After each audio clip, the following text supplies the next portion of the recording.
बोल लक्ष्मी मैया की जय।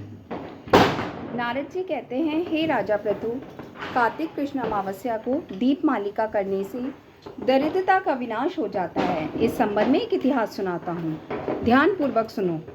फुरसैन देश में सत्य शर्मा नाम का अत्यंत दरिद्री एक ब्राह्मण रहता था। उसके मन में एकमात्र यही कामना थी कि यदि मेरे पास धन हो तो मैं उसे यज्ञ दानादि धार्मिक कार्यों में व्यय करूं। तब दरिद्रता निवारण का उपाय पूछने पर एक विद्वान ने उसे बताया कि तुम शिव जी की उपासना करो।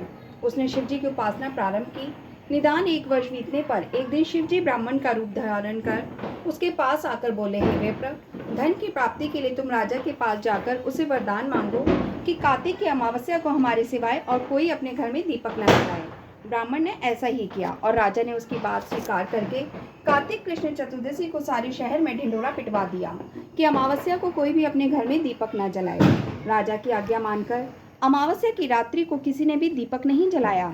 जब रात्रि को लक्ष्मी जी नगर में आई तो देखा कि समस्त नगर में अंधेरा है, मगर एक ब्राह्मण का घर खूब सजा हुआ है और दीपमाला से जगमगर हो रहा है। लक्ष्मी जी प्रसन्न होकर उस घर में प्रवेश करने लगी तो ब्राह्मण मार्ग रोककर कहने लगा, हे भद्रे, तुम्हारा पति अति कठोर है और तुम अत्यंत चंचल हो, इस कारण हमारे घर में प्रवेश मत करो।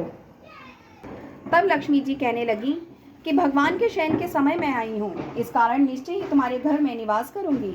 यह सुनकर ब्राह्मण कहने लगा कि यदि तुम इस बात की शपथ लो कि मेरी 3 पीढ़ी तक इस घर से नहीं जाओगी और यहाँ पर स्थायी निवास करोगी, तब इस घर में प्रवेश कर सकती हो। लक्ष्मी जी ने कहा कि यदि तुम विधि पूर्वक मेरा पूजन करोगे तो निश्चय ही मैं तुम्हारे घर में वास करूंगी। यह सुनकर ब्राह्मण ने पूछा, मैं किस विधि से तुम्हारा पूजन करूं? तब लक्ष्मी जी ने कहा, कार्तिक कृष्ण अमावस्या को प्रातःकाल स्नानादि से निवृत्त होकर देवताओं पितरों का पूजन करें।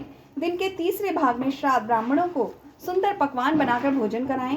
प्रदोष समय दीप माला करें। तुलसी के समीप ब्राह्मण के घर में देव, मंदिर, चौरास्ते, शमशान, गौशाला में दीप जलाने चाहिए। इस दिन बालक, वृद्ध तथा रोगी के अतिरिक्त अन्य कोई भोजन न करें। सायंकाल स्वस्ति वाचन पूर्वक गणेश जी व कुबेर जी का पूजन करके संकल्प करें। तत्पश्चात लक्ष्मी जी का पूजन करें।